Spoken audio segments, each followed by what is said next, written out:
Since we're on the subject of FDR, maybe let's skip forward to our new FDR, Biden. No, I'm just kidding. But I mean, I do want to talk about Biden, right? Because, he has made some gestures toward sort of reversing the tide of austerity. He, post COVID has sort of loosened some of the purse strings.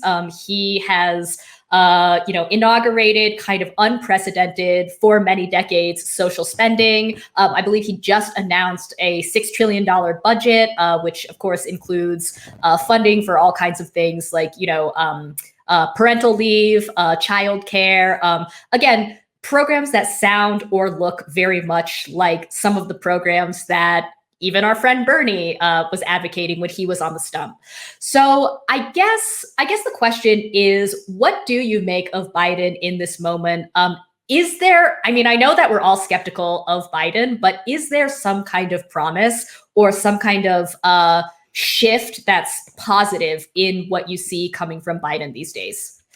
Well, I mean, I think it's certainly better than Trump, right? And no, I Right. think that, I mean, that doesn't completely go without saying. I think on the left, I think there is a host of I think that what Biden's offering us is basically a new type of fiscal liberalism. Like, he is responding to a certain moment of crises, a moment when the economy is in a slump, in part because of COVID and the lockdowns.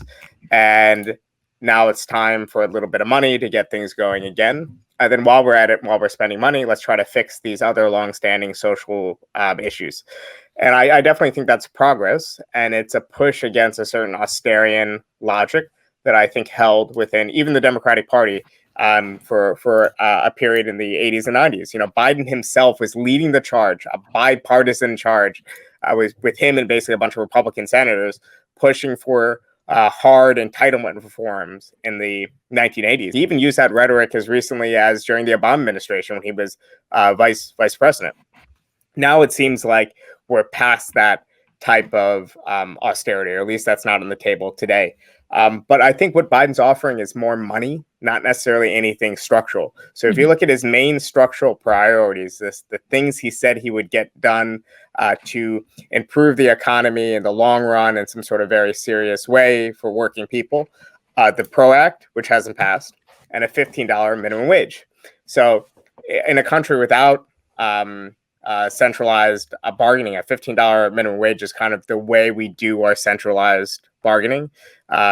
Actually, in the Nordic countries, the unions and progressives are actually against a minimum wage because it kind of undermines the bargaining power of unions and the normally much higher sectoral wage. But in the US, it's a way for us to say, okay, this is the minimum workers should get paid. Weak producers who can't afford to pay this minimum should go out of business. Efficient producers who can will stay in business. And in general, maybe you should invest in higher value-added things for U.S. workers to do if you can't just sweat us at $8 or $9 an hour in the most inefficient ways possible. So American workers are more productive than most workers around the world, but that's not necessarily because we are using the best technology or utilizing our skills the best, just because we work really, really long hours. So there's all sorts of structural things you could do with that. And then obviously the PRO Act would kind of a last gasp for labor to figure out how to increase its density and exert more of a role in the economy, advocating for the interests of working people. Those things have not passed. What has passed is an injection of cash. And it seems like that injection of cash is just a one-time thing that happened because the Democrats won a couple seats and they were able to do it through budget reconciliation. And given the patterns of elections, normally the incumbent party loses in midterm elections. So what happens if the Democratic majority becomes even more narrow or is completely lost? Potentially, can you imagine this happening again? And what would have been left from it. The Trump's CARES Act under Trump was also a very sweeping piece of legislation when it comes to the sectors of the economy that it touched. So I think these things are definitely welcomed. I think it's going to improve the lives of millions of people. It's cash in people's pockets that is objectively having an impact. There is less despair. There is going to be less deaths of despair, I think, as long as until the pump goes dry. I think the Biden administration has done a very good job pushing against claims that these policies are excessively inflationary. There's a host of things that I think are being done well, but to me, it's not a structural shift at all. It's just budgetary liberalism. So then how do we get out of this kind of situation that we're in? Because it feels like since 2008, and probably even since before, where there's no real political change to speak of that's really meaningful. It just kind of, everything seems kind of stuck.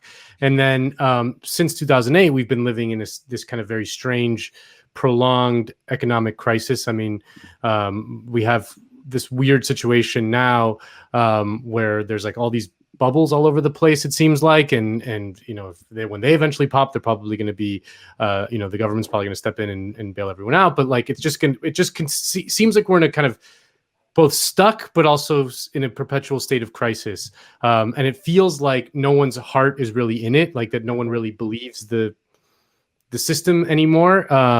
So like what is the way out?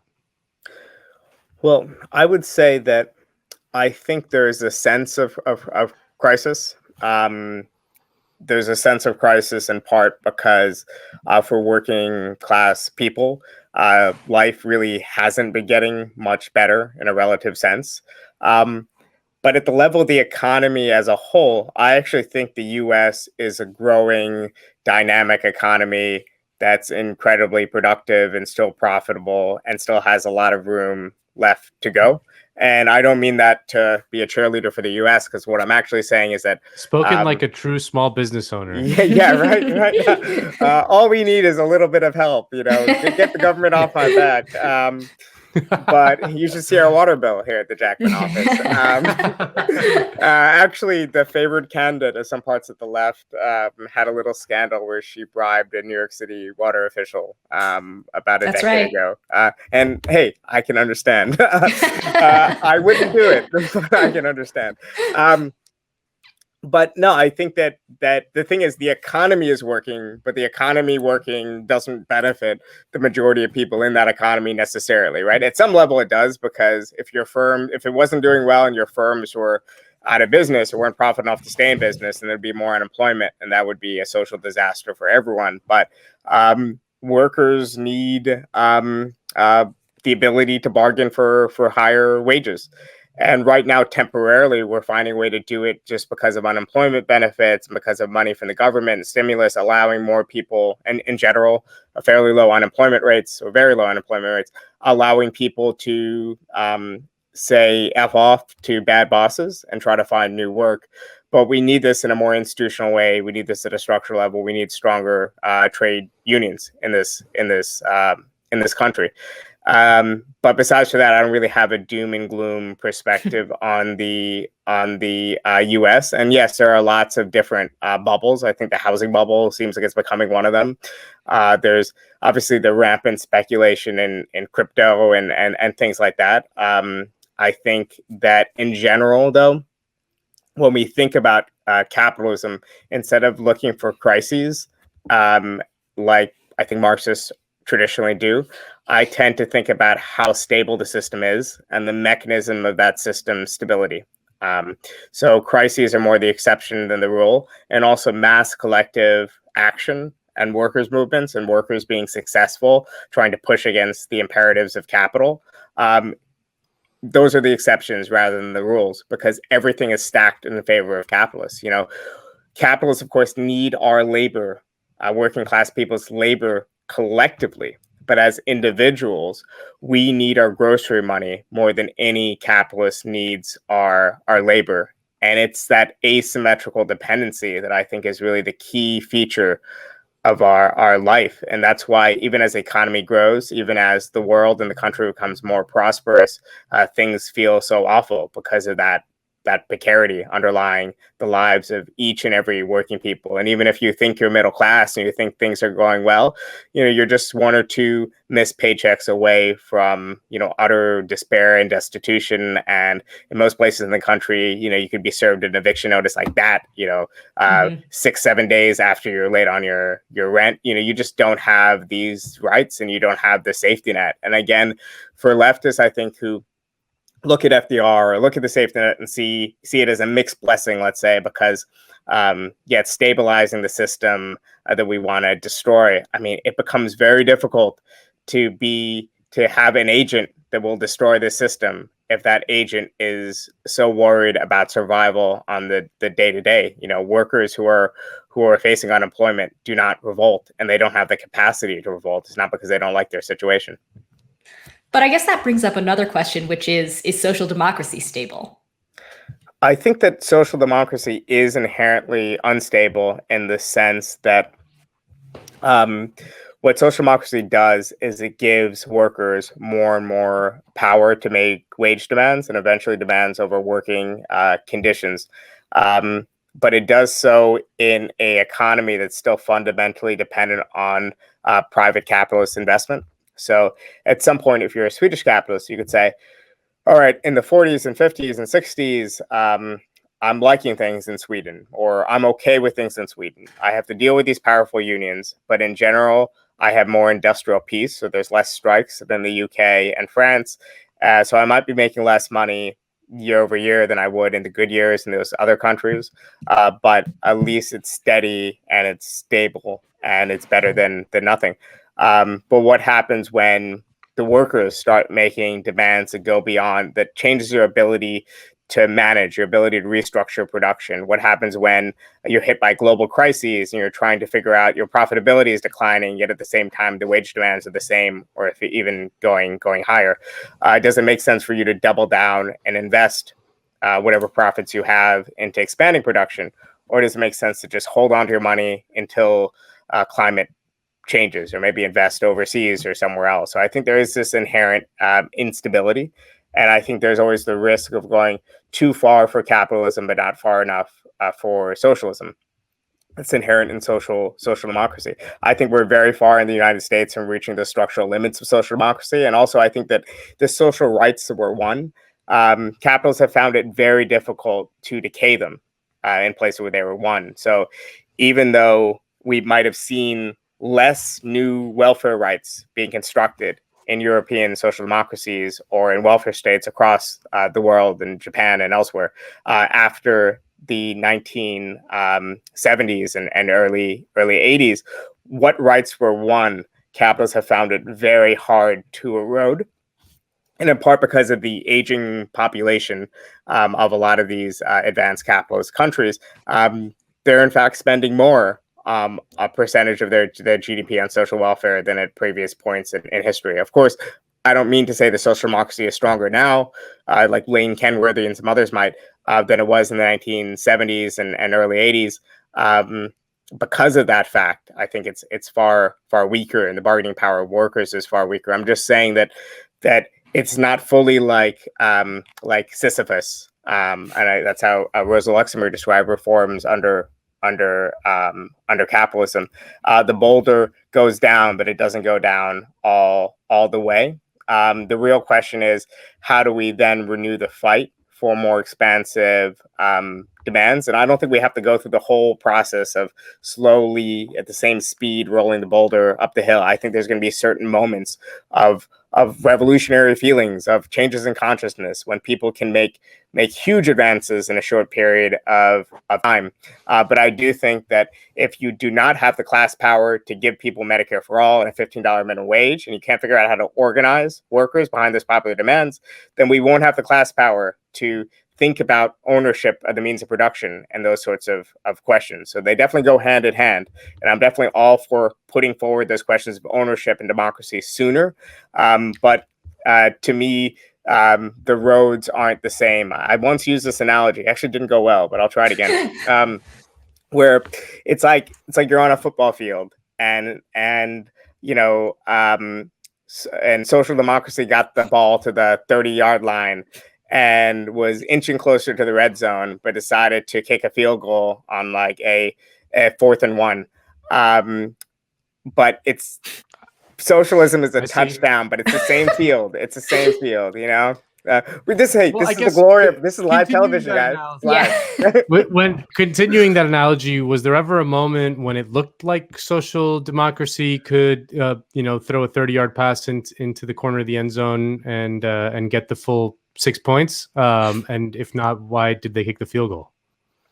Well, I think it was. You could look at the radicalization of social democracy in the period between 1968 and the mid-1970s. And you'll see the social democratic parties, far from being bought off by the welfare state, like a lot of Leninists thought they would be.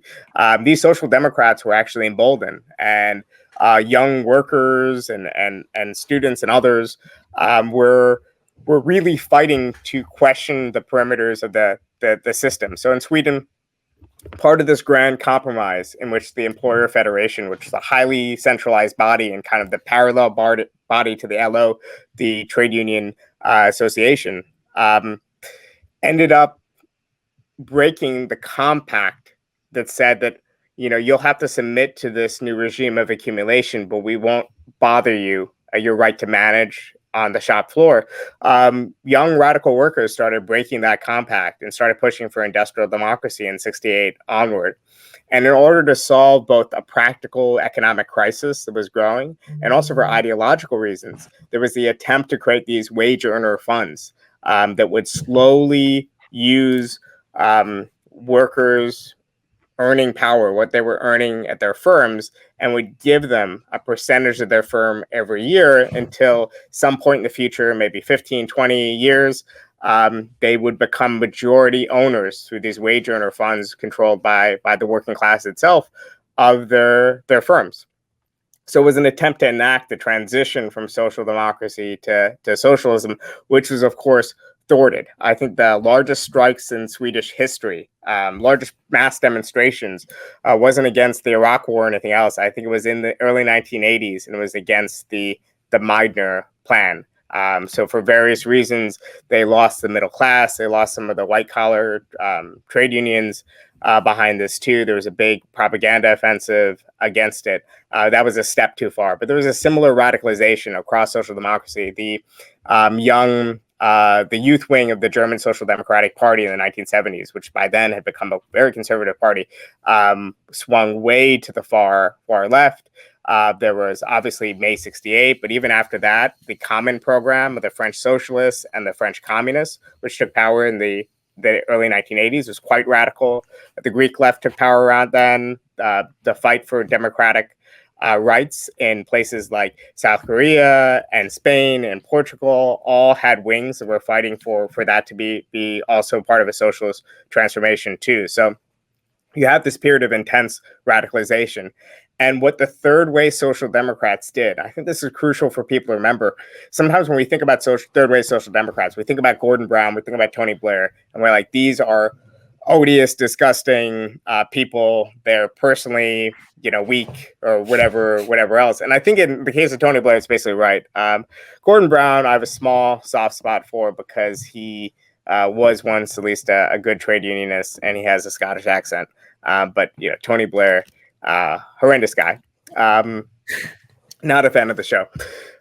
But I really do think that it can't be that in every single social democratic party across the world, there was just a generation of weak, terrible leaders who weren't committed to social democracy. And that's how we got neoliberalism. In fact, the gambit of a lot of these parties, the right wing of these parties, was we are going to allow capital to do what it has to do to restore profitability because we are reliant as people who run a capitalist state on profitable firms, so we have something to tax. But while weakening unions and weakening some regulations and rolling back some of the welfare state to allow this new regime of accumulation, we're going to retain part of our welfare state by taxing them, then by having this our core welfare state, our National Health Service in the case of the UK, and our core other parts of our welfare state be protected. And that was the gambit of third way social democracy. So I guess that would be something like kicking the field goal, but I guess it was more like punting for field position, maybe. But it ended up backfiring because they undermined their own social base, and now workers don't see a difference between them and the right wingers, and they don't like them on cultural grounds and other things, and they won't vote for them. So they ended up undermining their own social base. So it was like a little bit like too clever by half, kind of. So, Bhaskar, in the spirit of Nick's fandom, this, I think, is going to be our last question for you. And it's a little bit broad/open-ended, and you've touched on a little bit of it already.